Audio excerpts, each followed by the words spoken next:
अब इसमें है चैप्टर 8 शॉर्ट रन इक्विलिब्रियम, जो आपको बताया था उस वाले चैप्टर में। इसका रिवीजन जल्दी से कर लेंगे। एग्रीगेट डिमांड और एग्रीगेट सप्लाई अप्रोच बताई थी ना उसमें, तो इसमें क्या क्या चीज़ है देखो। इसमें दो कॉन्सेप्ट होंगे, एग्रीगेट डिमांड और एग्रीगेट सप्लाई के बारे में पढ़ेंगे, और सेविंग और इन्वेस्टमेंट अप्रोच, दो इंपॉर्टेंट क्वेश्चन आएंगे। एग्रीगेट डिमांड और एग्रीगेट सप्लाई अप्रोच और सेविंग और investment approach. Aggregate demand is equal to aggregate supply. Equilibrium point के बारे में बात करें। इक्विलिब्रियम पॉइंट कहाँ अचीव होगा, जहाँ पर अभी हमने पढ़ा था बीईपी के बारे में, ब्रेक इवन पॉइंट कहाँ अचीव हो रहा था। अब इसमें पढ़ेंगे उसके इक्विलिब्रियम के बारे में। इक्विलिब्रियम पॉइंट कहाँ अचीव होगा, जहाँ पर एग्रीगेट डिमांड और एग्रीगेट सप्लाई जहाँ पर इक्वल होंगी और इंटरसेक्ट करेंगी, वहाँ पर क्या होगा, इक्विलिब्रियम पॉइंट अचीव होगा। अब aggregate demand equal to aggregate supply. अब इसी में से ही हमारा सेविंग और इन्वेस्टमेंट अप्रोच भी निकल जाता है। एग्रीगेट डिमांड का फॉर्मूला क्या होता है, सी प्लस आई, और एग्रीगेट सप्लाई का मतलब होता है सी प्लस एस।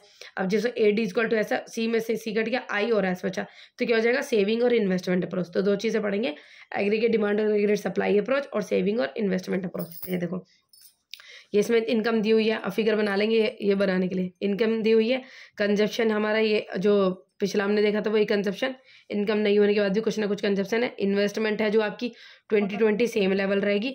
सेविंग हम निकाल लेंगे इसमें से, इनकम में से जब कंजप्शन माइनस कर देंगे तो सेविंग निकल जाएगी। ऐसे ही एडी निकल जाएगा, AD is equal to C plus I, इसका फॉर्मूला है, और A S is equal to C plus S, इसका फॉर्मूला है ये, ठीक है। A D equal to C plus I, या तो इनकम का हम पार्ट या कंजप्ट करेंगे या फिर इन्वेस्ट करेंगे, और एग्रीगेट सप्लाई या तो इनकम का हम जो पार्ट है या तो कंज्यूम करेंगे या फिर सेव करेंगे, ठीक है। अब जहाँ पर आपके पॉइंट इंटरसेक्ट करते हैं, जहाँ पर A D equal to A S हो जाए, तो ये पॉइंट है जहाँ पर 300 ये पॉइंट है जहाँ पर A D equal to A S हो रहा है, A D equal to A S हो रहा है, तो ये कौन सा पॉइंट है, इक्विलिब्रियम पॉइंट है। ये वाला पॉइंट इक्विलिब्रियम का पॉइंट है। और इससे जो पॉइंट है पहले, जहाँ पर एग्रीगेट डिमांड ज़्यादा हो रही है, अगर एग्रीगेट सप्लाई, तो इसको कहेंगे एक्सेस डिमांड। एक्सेस डिमांड ये वाला पॉइंट है जहाँ पर एग्रीगेट डिमांड ज़्यादा होती है और एग्रीगेट सप्लाई कम होती है। और ये वाला हो जाता है डिफिशिएंट डिमांड का, जहाँ पर एग्रीगेट सप्लाई ज़्यादा होती है और एग्रीगेट डिमांड कम हो रही है। देखो, एक्सेस डिमांड ए डी ज़्यादा है, ए एस कम है, यहाँ पर ए डी कम है और ए एस ज़्यादा है, ठीक है। और यहाँ पर सेविंग इन्वेस्टमेंट अप्रोच भी देखो यहाँ पे आ जाएगा, जहाँ पर 20 है, सेविंग और इन्वेस्टमेंट यहाँ इंटरसेक्ट कर रहे हैं, ये आपका सेविंग और इन्वेस्टमेंट अप्रोच आ जाएगा। अब इसमें देख लो, फिगर बनेंगे, ये वाला पॉइंट है, एग्रीगेट सप्लाई हमारी बढ़ती है, इनकम और एग्रीगेट सप्लाई दोनों एक ही हो जाती है ये, ठीक है। इनका जो पॉइंट है ये रहा, ऊपर की तरफ बढ़ेगा, इनकम के साथ इनकम बढ़ेगी तो ऊपर बढ़ेगा। अब एग्रीगेट सप्लाई का जो इसका फिगर इस तरफ रहेगा, क्योंकि इसमें कंजप्शन भी आ रहा है, और कंजप्शन का कर्व हमेशा यहाँ से स्टार्ट होता है, ठीक है। तो यहाँ से स्टार्ट हुआ एग्रीगेट सप्लाई, ये बन गया, ठीक है, दोनों पर। अब जहाँ पर ए डी और ए एस इंटरसेक्ट करते हैं, ये वाला इक्विलिब्रियम पॉइंट हो जाएगा, A D equal to A S. जो इससे वाले पॉइंट होंगे ये क्या हो जाएंगे आपके, एक्सेस डिमांड, ये वाले डेफिशिएंट डिमांड, जहाँ पर ए डी ज़्यादा है ए एस से, यहाँ पर ए डी कम है ए एस से, ठीक है। ये हो जाएगी इक्विलिब्रियम पॉइंट। अब ये दिख गए आपको। अब यहीं से हमने क्या निकाला, सेविंग वाला कर्व निकाल लिया। सेविंग कर्व फिगर बनाएंगे, नेगेटिव लाइन से स्टार्ट होगा ये पॉइंट, और इसमें क्या दिखाएंगे हम, इन्वेस्टमेंट। हमें क्या बना है, एस आई अप्रोच बनाना है, तो इसमें इन्वेस्टमेंट भी दिखेगी। इन्वेस्टमेंट आपको पता है ऑटोनोमस इन्वेस्टमेंट तो पैरेलल होगा, सेविंग हमारा नीचे से इंटरसेक्ट, तो जहाँ पर एस और आई इंटरसेक्ट करते हैं वो क्या हो जाएगा, इक्विलिब्रियम पॉइंट हमारा हो जाएगा। और देखो, ब्रेक इवन पॉइंट कौन सा पॉइंट था, ब्रेक इवन पॉइंट वहाँ था जहाँ पर सी प्लस एस इंटरसेक्ट करते हैं, सी और एस जहाँ पर ब्रेक इवन पॉइंट जहाँ पर इनकम और सी इंटरसेक्ट करते हैं, इनकम और सी इंटरसेक्ट करते हैं, तो यहाँ पर ये वाला पॉइंट है। ये हमने अगर कंजप्शन कर्व इसके नीचे से निकाला, तो जहाँ पर इनकम और कंजप्शन इंटरसेक्ट करेंगे तो ये ब्रेक इवन पॉइंट, इसका ब्रेक इवन पॉइंट वो होगा जहाँ पर इनकम और कंजप्शन इंटरसेक्ट करेंगे। इक्विलिब्रियम पॉइंट वो होगा जहाँ पर ए डी और ए एस इंटरसेक्ट करेंगे, ठीक है। ऐसे ही यहाँ पर एस आई जहाँ पर इंटरसेक्ट करेंगे वो इक्विलिब्रियम पॉइंट होगा। ब्रेक इवन पॉइंट वो होगा जहाँ पर जो एस इज इक्वल टू 0 होगा यहाँ पर, ठीक है, ये जगह ब्रेक इवन पॉइंट। तो समझ में आ गया ये चीज़ें, ठीक है, दोनों चीज़ें। अब ये देखेंगे जो ए एस है, इसका अप्रोच के बारे में एक्सप्लेन, क्वेश्चन आ जाएगा इसको 5 नंबर का। तो इसमें कैसे चीज़ें करनी है, पहले क्या बताना है इसमें, पहले इसमें बताना है कि ए डी क्या होता है, ए एस क्या होता है, ठीक है। ए क्या होता है, ए डी क्या होता है, ए एस क्या होता है। ए डी के कंपोनेंट्स बताने हैं सी प्लस आई, और ए एस के कंपोनेंट बताते हैं सी प्लस एस। इनको एक्सप्लेन कर देना, उनको एक्सप्लेन करने के बाद आप टेबल बनाओगे।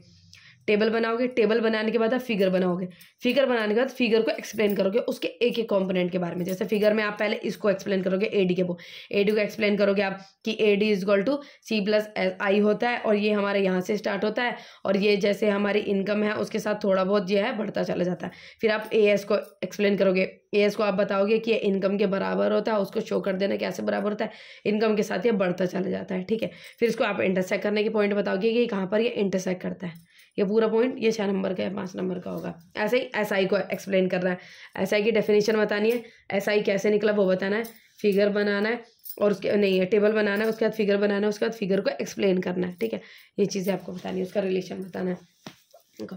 बोथ डिफाइन से aggregate demand is equal to aggregate supply its component. अब इसमें हाँ ये पूरा यही चीज़ें हमने कि क्या क्या चीज़ें हमें एक्सप्लेन करनी है। अब देखो अब एक्सप्लेन फिगर। अब इसमें देखा कि हमने क्या हुआ था, एग्रीगेट डिमांड और जहाँ पर एग्रीगेट सप्लाई थी, एक्सेस डिमांड था ये। इसमें क्या होगा, मेरी चीज़ों की डिमांड ज़्यादा हो रही है लेकिन सप्लाई उतनी नहीं हो रही, तो उसी में क्या होगा, मेरी क्या हो रही थी, चीज़ों के रेट बढ़ने शुरू हो जाएंगे। तो उस चीज़ से हमें घटने के लिए क्या करना पड़ेगा, हमें प्रोडक्शन करना पड़ेगा। प्रोडक्शन करेंगे तो क्या हो जाएगी, सप्लाई ज़्यादा बढ़ जाएगी, उससे प्रोडक्शन करेंगे तो लोगों को एम्प्लॉयमेंट में मिलेगी और फिर A D equal to A S हो जाएगा। ये वाला पॉइंट क्या था, डेफिशिएंट डिमांड का। डेफिशिएंट डिमांड जिसमें एग्रीगेट डिमांड कम थी और सप्लाई ज़्यादा होती। जब सप्लाई ज़्यादा होती मतलब इन्वेंट्री बढ़ रहा था और स्टॉक बढ़ रहा था, चीज़ों के रेट घटने शुरू हो जाएंगे। तो चीज़ों के रेट जब घटने शुरू हो जाएंगे, स्टॉक ज़्यादा बढ़ जाएगा, तो लोगों को क्या कर देनी चाहिए, प्रोडक्शन रोक देंगे। जब वो प्रोडक्शन को रोक देंगे तो क्या हो जाएगा, A D equal to A S हो जाएगा, ठीक है। अब ऐसे ही एस आई अप्रोच, ये हमने देखा कि जहाँ पर ये नेगेटिव है, जहाँ पर हमारा जो सेविंग है वो क्या हो जाता है, कम हो जाता है, इन्वेस्टमेंट ज़्यादा हो रही है। यहाँ पर सेविंग ज़्यादा हो रही है, इन्वेस्टमेंट कम हो रही है। तो ऐसे ही जहाँ पर मेरी क्या हो जाती है, सेविंग ज़्यादा है और इन्वेस्टमेंट कम हो रही है, तो मेरे लोग क्या कर रहे हैं, सेव ज़्यादा कर रहे हैं और खर्चा कम कर रहे हैं। जब लोग सेव ज़्यादा करेंगे और खर्चा कम करेंगे तो इन्वेंट्री क्या होगी, बढ़ जाएगी। जब इन्वेंट्री बढ़ जाएगी तो उनके पास ज़्यादा सामान रखेंगे, तो क्या करना चाहिए, प्रोडक्शन कम कर देनी चाहिए। प्रोडक्शन कम करेंगे तो इससे क्या हो जाएगा कि जो लेवल है वो बराबर जाए, इक्विलिब्रियम पॉइंट अचीव हो जाएगा। ऐसे ही ये लोग ज़्यादा इन्वेस्ट कर रहे हैं लेकिन उतना सेव नहीं कर रहे, बहुत ज़्यादा लोग खर्चा कर रहे हैं, इन्वेस्ट नहीं कर रहे, तो क्या करना पड़ेगा, इसमें प्रोडक्शन को बढ़ाना पड़ेगा। क्योंकि इन्वेंट्री जो थी लोग इन्वेस्ट करते जा रहे हैं, खर्ची हो गई, तो वो क्या करें, प्रोडक्शन को बढ़ा देना पड़ेगा। तो यहाँ पे भी क्या हो जाएगा, इक्विलिब्रियम पॉइंट अचीव हो जाएगा। तो ये दोनों पॉइंट समझ में गया, ए एस क्या हो जाएगा और A S I approach, A D A S approach. इसमें अब देखेंगे इक्विलिब्रियम पॉइंट क्या हो जाता है, इक्विलिब्रियम पॉइंट कैसे कैसे अचीव होता है। एक तो full employment level, over equilibrium, full equilibrium, over equilibrium और अंडर एम्प्लॉयमेंट लेवल पे। देखो फुल इक्विलिब्रियम पे कहाँ पर जगह, जहाँ पर ए डी और ए एस दोनों इंटरसेक्ट करते हैं, ये वाला है full employment level, equilibrium point पे अचीव होगा।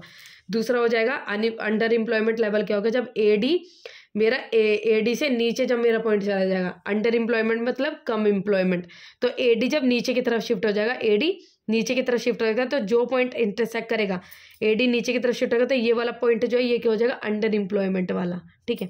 और ओवर एम्प्लॉयमेंट का मतलब है, जैसे आपने फिगर बनाया, जब ए डी आपका ऊपर की तरफ शिफ्ट हो जाए, जब ओवर एम्प्लॉयमेंट हो रही है लोगों की, ऐसे कंडीशन है नहीं, ओवर एम्प्लॉयमेंट ये वाला पॉइंट जब ऊपर की तरफ शिफ्ट हो जाएगा, ये यहाँ पे था, यहाँ इंटरसेक्ट कर रहा था, अभी ऊपर की तरफ शिफ्ट हो जाएगा, तो ये पॉइंट यहाँ इंटरसेक्ट करेगा, तो ये हो जाएगा ओवर फुल एम्प्लॉयमेंट लेवल। तो इसकी डेफिनेशन हो जाएगी फुल एम्प्लॉयमेंट लेवल की, when aggregate demand intersect aggregate supply, जहाँ पर इंटरसेक्ट करते हैं, full employment level. Under employment level, when aggregate demand और एग्रीगेट सप्लाई इक्वल हो, लेकिन below the equilibrium point there is a under employment, equilibrium point के नीचे, ये इक्विलिब्रियम पॉइंट के नीचे है ना, ये इक्विलिब्रियम पॉइंट है और इसके नीचे, और ये वाला इक्विलिब्रियम पॉइंट के ऊपर, ठीक है, ओवर एम्प्लॉयमेंट। अब इसमें देखेंगे इन्वेस्टमेंट मल्टीप्लायर क्या होता है। इन्वेस्टमेंट मल्टीप्लायर ये भी इंपॉर्टेंट है, मीनिंग रिलेशन इसके कैसे है और उसके फॉर्मूला। इन्वेस्टमेंट मल्टीप्लायर का फॉर्मूला यही है कि इन्वेस्टमेंट मल्टीप्लायर का मतलब यही है कि भाई जैसे व्यक्ति ने इन्वेस्टमेंट की, तो जो मल्टीप्लायर का मतलब है कि कितना उसका गुणा होकर मिला, कि कितनी इन्वेस्टमेंट की और कितना उसका गुणा होकर उसको मिला, ये चीज़ है। अभी इन्वेस्टमेंट मल्टीप्लायर का फॉर्मूला क्या है, के इज, उसको कैसे शो किया जाता है, के से, K is equal to increase in income divided by increase in investment, बढ़ती हुई इनकम और यह इंक्रीज इन इन्वेस्टमेंट, बढ़ती हुई इन्वेस्टमेंट, ठीक है। When in economy investment did so it will generate more income, ये कहते हैं कि जब हम किसी चीज़ में इन्वेस्ट करते हैं तो जितना इन्वेस्ट करेंगे उससे ज़्यादा वो इनकम देगा। जब व्यक्ति इन्वेस्ट करता है तो तभी तो कि उसको ज़्यादा इसका इनकम मिली। 1000 इन्वेस्टमेंट किया तो कितनी इनकम मिली, 10,000, तो कितना हो गया, 10 टाइम्स, कितने ज़्यादा बढ़ गई, 10 टाइम्स बढ़ गई। ये देखो इसमें दिखाया कि 1000 इन्वेस्टमेंट किया एक बार, पहले ही साल में 1000 इसकी इनकम मिली, जब इस इनकम मिली तो इसने क्या किया, कंज्यूम बढ़ती इनकम का जो पार्ट है नो से कंज्यूम किया, सो सेव किया। अब जिसके लिए वो जब कोई खर्चा करेगा तो दूसरे व्यक्ति के लिए इनकम हो जाएगी, इसके लिए इनकम थी। फिर उसका कुछ इतना देखो एमपीसी का इतना पॉइंट हमें जो 0.9 हमें एमपीसी दिए, इसका हमें इतना ही कंज्यूम करना है। कितना, इतना कंज्यूम करना है, बाकी बच्चा सेव करना है। ऐसे ही ये हो गई इनकम और ये किसी लिए इनकम, ये कंजप्शन हो गया, किसी के लिए इनकम हो गया। ऐसे ही पॉइंट हो जाएगा। 1000 जो था वो जब लास्ट में जाके आपका 10,000 हो जाएगा और जो 1000 था यहाँ पे सेविंग कितनी हो जाएगी 1000। तो ये एक पॉइंट है जहाँ पर इक्विलिब्रियम क्या कहते हैं IS = I हो जाएगा, सेविंग = इन्वेस्टमेंट। ये पॉइंट है जहाँ पर आपने इन्वेस्ट किया इतना और यहाँ पर सेविंग, दोनों क्या हो गए, एक पॉइंट आ जाएगा, बराबर हो जाएगा दोनों टाइम्स है कि के बढ़। अब इसका फॉर्मूला ये भी है K = 1 / 1 - MPC, इसका फॉर्मूला है। अगर मेरा 1 देखो हमने कितना किया तो मेरा जो MPC कितना जो 10 टाइम्स हो गया ना, ये जब मेरा MPC 0.9 था तो मेरा जो K है वो कितना आएगा, देखो कैसे निकलेगा, 10 गुना बढ़ गई ना। 1000 किया तो कितनी गुना बढ़ गई, 10 गुना बढ़ गई। तो वो कैसे पता चली, MPC का फॉर्मूला लगाया तो MPC का मतलब है 0.90, इसको सोल्व किया तो मेरा जो K था वो कितने निकल गया है 10 टाइम्स, मतलब 10 गुना मेरी इनकम बढ़ेगी। अगर मैं इतना सेव करूंगी तो मेरी इनकम 10 गुना बढ़ जाए, मतलब इतना कंज्यूम करूंगी तो जो इन्वेस्ट किया था वो कितना गुना बढ़ जाएगा, 10 गुना बढ़ जाएगा। ये इसके फॉर्मूला है K = 1 income divided by investment, K = 1 / 1 - MPC, और इसका मतलब क्या होता है MPS, तो K = 1 डिवाइडेड बाय MPS, ये इसका हो गया। अब रिलेशनशिप विद MPC और MPS के साथ इसका क्या रिलेशन होता है, जो इन्वेस्टमेंट है उसका MPC और MPS के साथ क्या रिलेशन, देखो MPC के साथ क्या रिलेशन है, MPC के साथ इसका डायरेक्ट रिलेशन होता है। जैसे जैसे देखो MPC बढ़ी तो मेरा K भी बढ़ गया, जब MPC घटेगी तो K भी क्या होगा, घट जाएगा। जब MPC घटेगी तो K भी घट जाएगा। देखो इसमें क्या हुआ, जब कि 0.9 रखा था तो थे, अगर जो MPC आप 0.5 रखोगे तो आपका जो K था वो भी घट जाएगा। तो MPC के साथ मार्जिनल प्रोपेंसिटी टू कंज्यूम, इसके साथ जो आपका K का रिश्ता क्या होता है, डायरेक्ट रिश्ता होता है। K बढ़ता है, ये बढ़ता है तो K भी बढ़ेगा, ये घटेगा तो K भी घटेगा। और MPS के साथ इसका कितना रिलेशन होता है, इनवर्स रिलेशन। MPS के साथ नेगेटिव, MPS क्योंकि भाई हम सेव करेंगे तो इन्वेस्टमेंट कैसे कर लेंगे, जब हम कंज्यूम करेंगे तो खर्चा करेंगे तो ज़्यादा इन्वेस्ट करेंगे। लेकिन जब मैं सारी पार्ट है सेव कर लूँगी, क्योंकि MPS है, देखो इससे ही समझ लेना कि MPS हो तो क्या रिश्ता होगा, सेव करूँगी तो ज़्यादातर इन्वेस्टमेंट में कहाँ करूँगी, और इन्वेस्टमेंट में मल्टीप्लायर कैसे होगा, है ना। जब मैं इन्वेस्ट नहीं करूँगी तो इन्वेस्टमेंट मल्टीप्लायर कैसे होगा, तो इसका इनडायरेक्ट रिलेशन है। अगर आपने ज़्यादा सेव किया तो इन्वेस्टमेंट कम होगी और K भी कम होगा। अगर ज़्यादातर जो है आपने खर्चा, अगर वो क्या कहते हैं, हाँ इन्वेस्ट किया, तो जैसे ये बढ़ी ऐसे ही घटेगी, जैसे ही घट जाएगी तो ये बढ़ जाएगी। कम सेव करोगे तो इन्वेस्टमेंट बढ़ेगी और मल्टीप्लायर भी बढ़ेगा। तो ये चीज़ है MPS। ये बताया था कि अगर MPC अगर आपका 0 है तो K 1 हो जाएगा। MPC जो MPC है आपका 1 है तो आपका जो K है वो इन्फिनिटी हो जाएगा, अनलिमिटेड मल्टीप्लायर। ठीक है, इसमें हम पढ़ेंगे चैप्टर नंबर 3 और 4 के बाद। इसमें देखेंगे नेशनल इनकम और रिलेटेड एग्रीगेट्स के बारे में। ठीक है, कि नेशनल इनकम है उसके कुछ इंपॉर्टेंट पॉइंट्स के बारे में। देखो अब इसमें जो चैप्टर्स है इसमें कुछ 8 टाइप्स ऑफ एग्रीगेट जो है दिए हुए हैं कि क्या क्या चीज़ें कैसे होती है। देखो ग्रोस है, ग्रोस दिया होगा, नेट दिया होगा, डोमेस्टिक और नेशनल। ग्रोस का मतलब है टोटल, नेट का मतलब है कि भाई जितना है टोटल में से हटा देंगे तो फिर हो जाएगा डोमेस्टिक, जो डोमेस्टिकली अर्न की हुई है। नेशनल का मतलब है जो नेशनल पे उसमें आपके जब डोमेस्टिकली से भी ज़्यादा जब ऊपर के जब बाहर की भी चीज़ें उसमें इंक्लूड की जाती है वो। फैक्टर कॉस्ट है, मतलब कि जितना उसमें एक्चुअली फैक्टर जितनी चीज़ें लगी, मार्केट प्राइस जब उसमें आपने उस चीज़ को जाकर मार्केट में बेचा तो उसमें क्या चीज़ है। अब ग्रोस नेट, अब ग्रोस से जब आप नेट में जाते हो तो क्या करते हो, डेप्रिसिएशन माइनस, नेट से ग्रोस में जाते हो तो डेप्रिसिएशन प्लस करते हो। ठीक है, ये दोनों चीज़ें। और डेप्रिसिएशन क्या हो जाता है, अगर देखो जैसे क्वेश्चन में अगर डेप्रिसिएशन के अलावा ये भी चीज़ें दी हुई, कंजप्शन ऑफ फिक्स्ड कैपिटल की, जो आपका जो क्या कहते हैं जो खपत की है वो कितनी, फिक्स्ड कैपिटल की। ठीक है, रिप्लेसमेंट कॉस्ट, रिप्लेसमेंट का कॉस्ट का मतलब है कि रिप्लेस कर दिया, एक चीज़ से दूसरी चीज़ को बदल दिया। फिर रहता है करंट रिप्लेसमेंट कॉस्ट, अगर ये तीनों चीज़ें गई तो मतलब डेप्रिसिएशन दिया हुआ है। ठीक है, आइए देखो यहाँ पर देखो, डोमेस्टिक से जब नेशनल में जाओगे तो NFIA जोड़ोगे डोमेस्टिक से नेशनल में, और जब नेशनल से डोमेस्टिक में गए तो NFIA माइनस करोगे। NFIA कैसे निकलता है, national factor income from abroad है, तो फैक्टर इनकम फ्रॉम अब्रोड में से माइनस करना है फैक्टर इनकम टू अब्रोड, ये माइनस कर देंगे, ठीक है। प्लस आया तो मतलब पॉजिटिव, ये ज़्यादा, अगर ये ज़्यादा होगी तो पॉजिटिव आएगा, ये ज़्यादा होगी तो नेगेटिव आ जाएगा।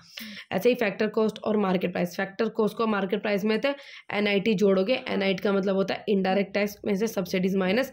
ऐसे ही MPC से जब फैक्टर कॉस्ट पे जाओगे तो आप NIT माइनस करोगे, और ये चीज़ इसमें होती है। और तो 8 एग्रीगेट्स हमारे क्या बनेंगे, gross domestic product at factor cost, gross national product at factor cost, gross domestic product market price, gross national product at market price. फिर नेट का net domestic product at factor cost, net national product at factor cost, net domestic product at market price, net national product at market price. तो 8 चीज़ें बनेंगी। और इसी फॉर्मूले से अगर एक दिया हो तो इसको कैसे कन्वर्ट करना है वो आप देखना, आपको बताएगा। अभी कुछ क्वेश्चन दिया हुआ है, जैसे gross domestic product at market price दिया हुआ है, ठीक है, और हमें क्या निकालना है, ये निकालनी है नेट नेशनल इनकम निकालनी है, ठीक है, ये चीज़ दी हुई है, ये निकालना है। तो हमें नेशनल इनकम लिख लिया और उसके बाद GDP एट MP लिख लिया। अब ये GDP एट MP को अगर हमें इसमें कन्वर्ट करना है तो पहले डेप्रिसिएशन, क्योंकि G से N पे जाना है तो पहले डेप्रिसिएशन माइनस करना पड़ेगा, फिर D से N पे जाना है, D से N पे NFIA जोड़ना पड़ेगा, D से N पे ना NFIA जोड़ना पड़ेगा, फिर MP से FC पे जाना है तो NIT माइनस करना पड़ेगा, ठीक है। ये चीज़ें आपको डिप्रिसिएशन दिया हुआ है, FIFA को दिया हुआ है, नहीं, national factor income from abroad दिया और टू अब्रोड दिया है, तो इसको माइनस कर देंगे, फ्रॉम में से 2 वाला माइनस कर देंगे तो 700 आ जाएगा, ठीक है। उसके बाद आपको NIT दिया हुआ है, डायरेक्ट पूरा NIT, ये सब सॉल्व करोगे तो 38,700 ऐसे आ जाएगा। फिर ये कुछ क्वेश्चन है, ये सॉल्व करने होंगे, ये चीज़ें हैं जिसमें NNP FC नेशनल इनकम 4000 दिया हुआ है, GDP एट MP दिया हुआ है 5000, NIT दिया हुआ है 500, NIT आपका दिया हुआ है NFIA दिया हुआ है 300, ये सॉल्व कर लेना। इसमें भी दूसरा क्वेश्चन है कि NIT जो दिया हुआ है आपको NIT आपको निकालना है, NP at MP 7000, NDP at FC आपको दिया हुआ है 6200, नहीं 6000 है ये। फिर कंजप्शन ऑफ फिक्स कैपिटल, जो कंजप्शन है, जो आप क्या कहते हैं स्थिर पूंजी की जो खपत कर रहे हो, जो कंजप्शन ऑफ फिक्स कैपिटल, ये 600 दिया हुआ है, और उसके बाद NFIA जो है वो -400, तो इसमें भी आपको NIT निकालना है, ठीक है। अब देखेंगे चैप्टर 4 में इसमें नेशनल इनकम, इसके 3 मैथड्स होते हैं नेशनल इनकम निकालने के, इनकम मेथड, एक्सपेंडिचर मेथड और वैल्यू एडेड मेथड। इनकम में हम सारी चीज़ें इंक्लूड करेंगे कि जितनी भी टोटल इनकम डोमेस्टिकली अर्न की हुई है। अब इसको NFIA में जो उसके नेशनल इनकम बनाने के लिए वो आपको पता है क्या करना होता है, NFIA जोड़ना होता है। ऐसे ही एक्सपेंडिचर मेथड से निकालेंगे, एक्सपेंडिचर मेथड में जितनी भी सारी टोटल इनकम खर्च की हुई है, और ऐसे ही फिर वैल्यू एडेड मेथड, ठीक है। अभी देखो नेशनल इनकम जो है, नेशनल इनकम मेथड से कैसे निकाल देंगे। तो इनकम मेथड आपका ये वाला है, इनकम मेथड ये रहा कि जब आप इनकम मेथड यूज़ करोगे तो आपका क्या निकलता है, NDP at FC domestic income निकलती है। इससे फिर आपको कन्वर्ट करनी होती है उसमें नेशनल इनकम में, तो आप NFIA जोड़ते हो, ठीक है। अब इसमें 3-4 चीज़ें होती है, 4-5 चीज़ें होती है नेशनल इनकम निकालने के लिए।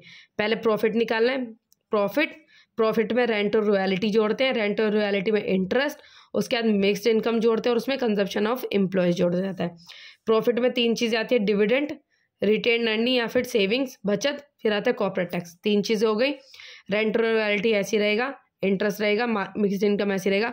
सो उसके बाद कंजप्शन ऑफ एम्प्लॉयज़ में 3 चीज़ें आ जाती हैं, wage and salary in cash जो पैसे में मिली, wage and salary in kind जो कि किसी चीज़ के रूप में मिली, फिर employment contribution to the social security, जो एम्प्लॉय जितना कॉन्ट्रीब्यूट करते हैं सोशल सिक्योरिटी में।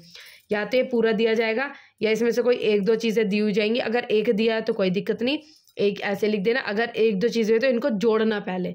अगर मानो काइंड्स में दिया हुआ है और ये कंजप्शन ये दिया हुआ है employees contribution to social security, तो इनको पहले जोड़ लेना, फिर सब निकलेगा। और इन तीनों को चीज़ों को मिला के अगर ये दिया हुआ है ऑपरेटिंग सरप्लस पूरा दिया हुआ है, तो इसका मतलब ये आपको प्रॉफिट, रेंट और इंटरेस्ट तीनों चीज़ें एक साथ दी हुई हैं। और अगर अलग से कुछ लिखा है तो उसको लेने की जरूरत नहीं है। अगर ये दिया हो तो, अगर ये दिया हो उसके बाद अलग से रेंट वगैरह दिया तो वो नहीं लेना, क्योंकि आपको पूरा टोटल मिला के ऑपरेटिंग सरप्लस दिया हुआ है। मतलब प्रॉफिट, रेंट और इंटरेस्ट जोड़ के आपका ऑपरेटिंग सरप्लस पूरा दिया हुआ है, ठीक है। हाँ, तो अब ये देखो, हाँ प्रश्न शेष, तो अब ये देखो कितनी चीज़ होती है इसमें। प्रॉफिट हो गया, रेंट रॉयल्टी हो गया, इंटरेस्ट हो गया, मिक्स्ड इनकम हो गया, उसके बाद consumption of employees, compensation of employee. Expenditure method, जितने भी खर्चा किया। अब एक्सपेंडिचर मेथड से हमारा क्या निकलता है, GDP एट MP निकलता है। अब इसको नेशनल इनकम में हम कन्वर्ट कर लेंगे, ठीक है, GDP एट MP इसमें निकलेगा। इसमें हमें चार चीज़ें जो होती है, government final consumption expenditure, gross domestic capital formation, उसके बाद नेट एक्सपोर्ट, उसके बाद आते हैं private final consumption expenditure. Government final, इसमें सरकार के द्वारा जो फाइनल जो सरकार ने खर्चा किया है वो आ जाता है इसमें। ग्रोस डोमेस्टिकली, जो डोमेस्टिकली कैपिटल जो चीज़ें फॉर्म हुई उस पर जितना खर्चा हुआ है वो चीज़ें आ जाती हैं। नेट एक्सपोर्ट का मतलब हो जाए तो जो इम्पोर्ट में आया तो निर्यात माइनस हाँ वो चीज़ें। फिर प्राइवेट फाइनल कंजप्शन एक्सपेंडिचर का मतलब है जो प्राइवेट जो चीज़ें क्या कहते हैं खर्ची की हुई है, ठीक है। अब ग्रोस डोमेस्टिक कैपिटल फॉर्मेशन में दो चीज़ें आ जाती हैं। अगर ग्रोस डोमेस्टिक कैपिटल फॉर्मेशन अगर वो फिक्स्ड दिया हो, स्थिर दिया हो, ठीक है, ग्रोस डोमेस्टिक अगर आपको फिक्स्ड दिया हो तो उसमें आप चेंज इन स्टॉक लिखोगे, चेंज इन स्टॉक जोड़ोगे, ठीक है।